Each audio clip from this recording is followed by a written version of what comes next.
sahabat SDP, seorang yang sudah Anda kenal mungkin gitu ya, bernama Nelson Mandela pernah berkata bahwa pendidikan adalah senjata yang paling ampuh untuk mengubah dunia. Jadi dia masih percaya gitu ya dengan pendidikan, bahwa pendidikan itu penting. Sekarang sedang viral di Indonesia, apa, katanya nggak penting pendidikan itu gitu ya. Tapi apa yang disampaikan oleh Nelson Mandela ini suatu yang cukup menarik buat kita, karena memang ada banyak hal yang kita bisa raih dari memperbaiki sebuah pendidikan di negara. SDM bisa lebih baik. Ya, tentu saja ada hal-hal yang mesti dilakukan untuk hal ini, bukan sekedar menyerahkan sebagai pemerintah, tetapi juga ada peserta aktif masyarakat untuk bisa mewujudkan sebuah pendidikan yang terbaik. Tapi mengapa gitu ya, bahasan kali ini kita bicara tentang perkataan dari Nelson Mandela? Karena di dunia ini, di Indonesia ada pilihan gitu ya. Sekolah itu ada yang sekolah yang normal dan juga ada sekolah yang full day. Terus bagaimana kita bisa memilih dan menentukan dengan tepat?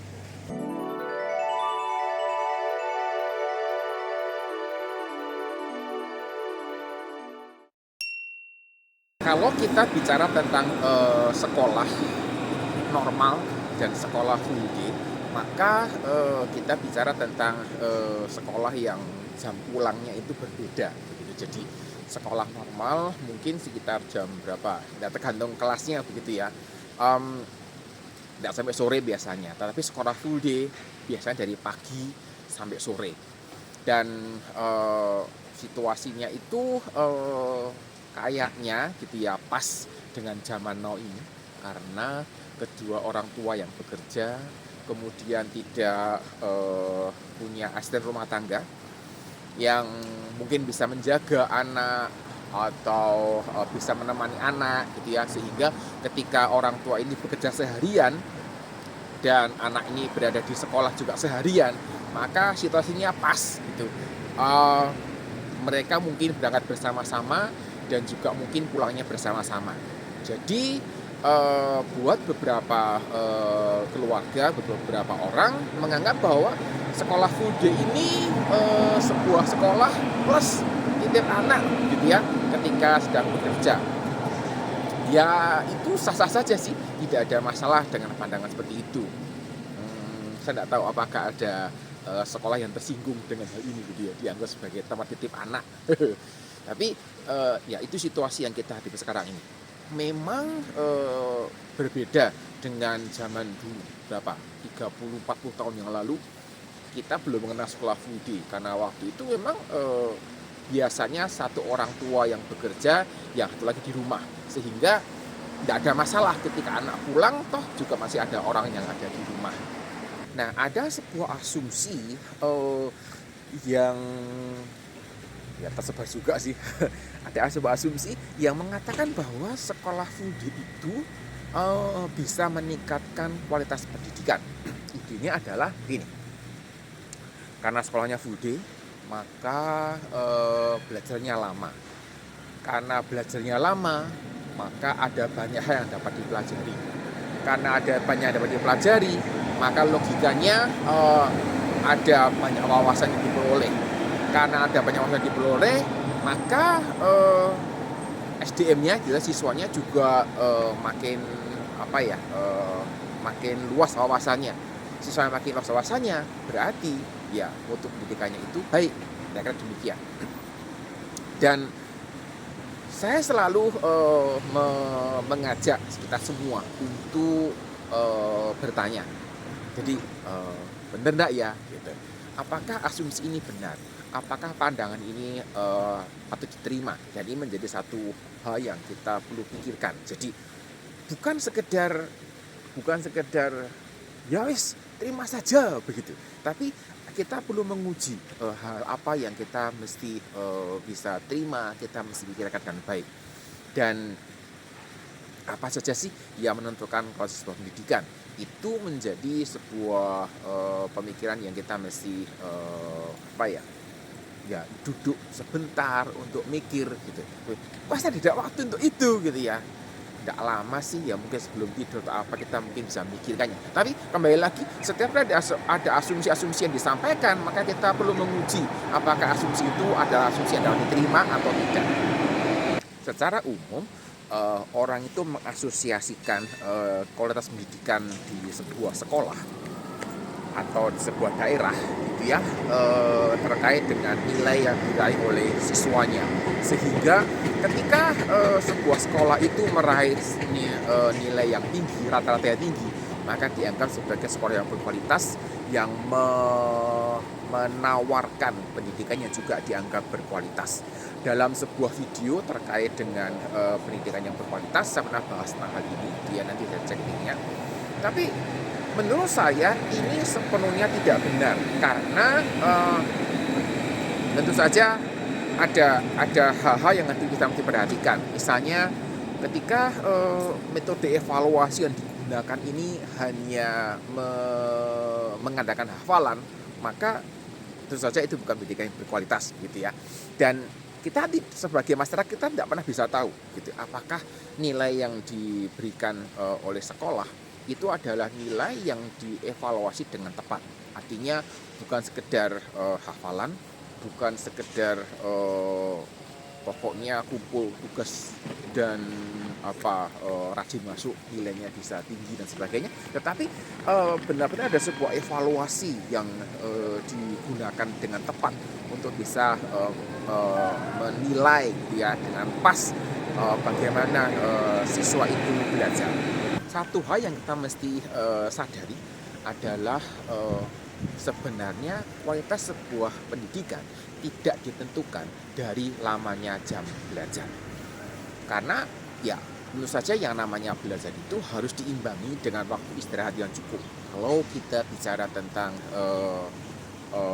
belajar gitu ya, saya selalu mengatakan bahwa 1 jam 1 hari belajar gitu ya, selama 5 hari hasilnya itu pasti berbeda dengan belajar selama 5 jam dalam sehari. Dan ini orang mengatakan kan panjangnya sama begitu. Ya betul, panjangnya sama. Tetapi kesegaran otak untuk berpikir ini berbeda. Ketika kita menerapkan belajar yang terus tidak pakai istirahat begitu, maka otak ini dipaksa untuk terus bekerja dan ada titik jenuh yang dicapai, sehingga apapun yang dipelajari itu tidak ada gunanya. Sehingga saya selalu menyarankan bahwa belajar itu pasti perlu istirahat.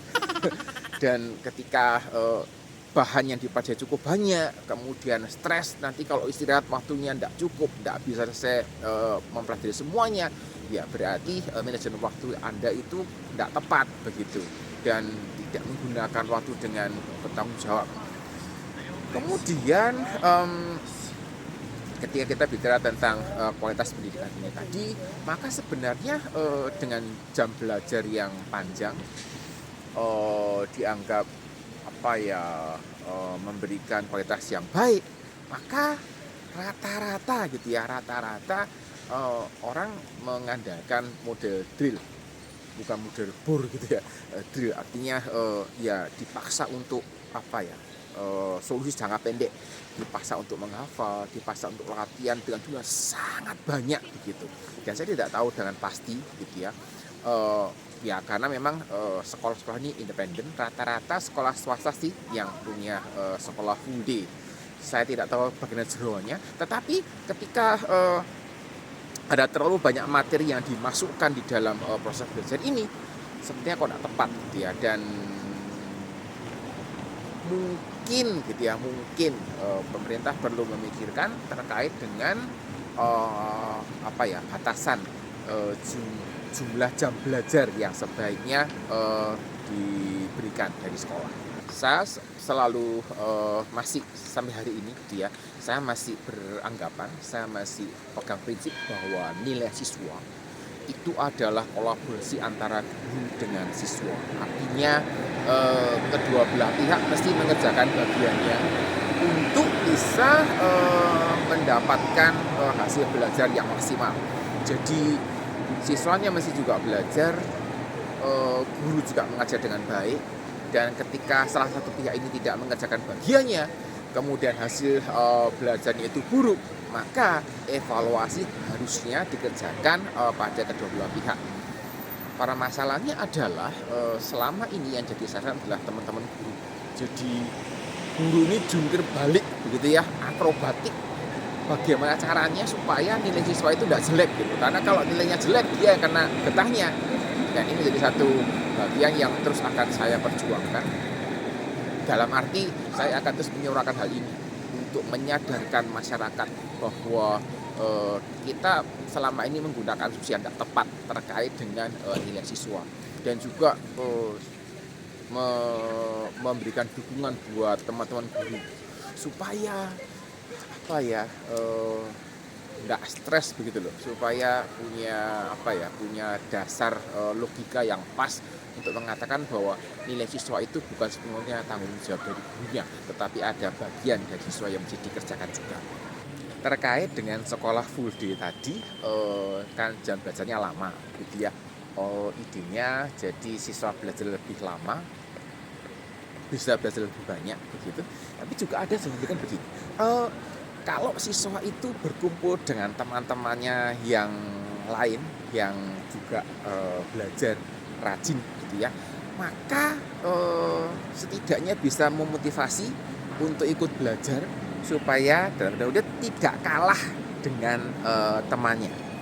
Tapi menurut saya ini bukan sesuatu yang otomatis gitu, karena ketika siswa ini dikumpulkan dengan teman-temannya yang suka belajar, belum tentu itu memberikan sebuah motivasi buat belajar. Jadi kalau toh ada, saya melihat efeknya sementara. Jadi misalnya mendekati ujian begitu, nah itu mungkin gitu ya akan ada efek untuk ya aku mesti belajar, masuk aku tidak belajar, teman-temanku belajar, ada rasa sungkan dan sebagainya karena ada kebutuhan untuk ujian. Dan buat beberapa orang mungkin gitu ya, dipaksa belajar ini menjadi sebuah kesan tersendiri, karena memang yang namanya belajar ini perlu ada sebuah motivasi atau dorongan yang kuat ketika seseorang ini mau mengerjakan sesuatu. Dan pertanyaannya adalah bagaimana sih sebenarnya ketika kita menempatkan anak di dalam posisi dia dipaksa untuk belajar. Tentu saja bukan sesuatu yang nyaman gitu ya. Kita semua orang yang sudah besar ini pernah jadi anak kecil gitu kan, dan kita ingat balik itu. Kira-kira waktu dulu kita kecil di pasar baru seperti apa rasanya? Situasinya jadi lebih runyam menurut saya gitu ya. Ketika anak ini diikutkan, dimasukkan ke sebuah sekolah full day, ya karena memang kedua orang tua bekerja, saya tidak ada masalah soal itu pilihan masing-masing. Tapi pulang dari sekolah yang full day itu sudah sore, masih ikut les mata pelajaran. Nah ini kok menurut saya tidak tepat begitu. Kalau menurut saya pribadi gitu ya, mohon maaf kalau ada tersinggung, saya bilang ini keterlaluan. Karena sepertinya menempatkan anak ini pada posisi kamu mesti belajar dan seterusnya. Dan mungkin sebagai orang tua juga perlu memikirkan gitu ya, kira-kira kalau saya gitu ya ditempatkan pada posisi seperti apa kira-kira. Dan saya melihat gitu ya, ada sebuah fenomena yang saya belum bisa pastikan benar apa enggak. Nah, tapi ada tanda-tanda ada benarnya gitu ya. Ya mungkin tidak sepenuhnya benar. Berarti ada salahnya juga. Sepertinya les mata pelajaran yang selama ini gitu ya, itu diberikan kepada anak itu memberikan indikasi kecil bahwa orang tua ini belum sepenuhnya percaya kepada sekolah. Jadi setelah di pelajaran ya karena kan formalitas saja gitu, formalitas jadi yang diakui oleh pemerintah yang berhak memberikan ijazah dan seterusnya. Tapi proses belajarnya itu orang tua tidak percaya, diberikan kepada les, bimbel dan seterusnya. Kalau anak memang mengalami masalah dalam belajar, saya setuju diberikan pertolongan. Tetapi akan lebih baik kalau dari sekolah yang bisa menolong langsung gitu ya. Tapi ya sepertinya kok orang tua tidak terlalu percaya dengan institusi yang namanya sekolah tadi. Lebih percaya dengan bimbel, dengan les privat dan sebagainya. Satu hal yang saya amati terkait hal ini terkait dengan anak yang sudah lelah secara fisik, secara mental, pulang gitu ya, maunya istirahat, masih dipaksa untuk ikut les ini itu. Kalau kalau lesnya itu seputar hobi gitu ya, ikut klub dan sebagainya, mungkin itu sebuah refreshing, bisa menyegarkan. Tetapi ketika les ini les mata pelajaran dan seterusnya, kok saya merasa tidak terlalu pas begitu. Bicara tentang full day, menurut saya akan lebih menarik ketika full day school ini itu memberikan ekstrakurikuler yang beragam. Jadi kalau sekolah normal itu berakhirnya katakanlah jam 2 siang begitu, berarti sampai jam 4 sore. Kalau mulainya jam 4 ada waktu 2 jam, berarti waktu 2 jam ini dapat diisi dengan ekstrakurikuler yang menurut saya lebih pas begitu, karena bisa mendorong anak untuk berkembang dari sisi yang berbeda, dari sisi non akademik. Mungkin kalau punya hobi gitu ya, ada sisi-sisi anak itu bisa mengaktualisasikan dirinya dalam bentuk yang berbeda. Dan mengadakan ekskur ini juga saya tahu bukan sesuatu yang mudah, karena mau ekskur apa mesti milih dulu, kemudian siapa yang bertanggung jawab, bagaimana membuat kurikulumnya, kira-kira begitu, karena kurikulum ekskur yang mesti bikin sendiri dan mengikuti keinginan semua siswa itu juga menjadi tantangan tersendiri. Tapi yang sempat lewat gitu ya di otak saya yang terbatas ini adalah kalau kita bicara tentang penggabungan ekskul mungkin menarik gitu. Misalnya di mata pelajaran, di ekstrakurikuler yang berhubungan dengan seni gitu. Ada anak yang suka main musik, ada anak yang suka menyanyi atau mungkin bikin lagu, ada yang suka teater, ada yang suka menggambar, ada yang sukanya art and craft begitu, fashion dan sebagainya. Mungkin menarik gitu ya untuk membuat ekstrakurikuler yang berhubungan dengan opera gitu.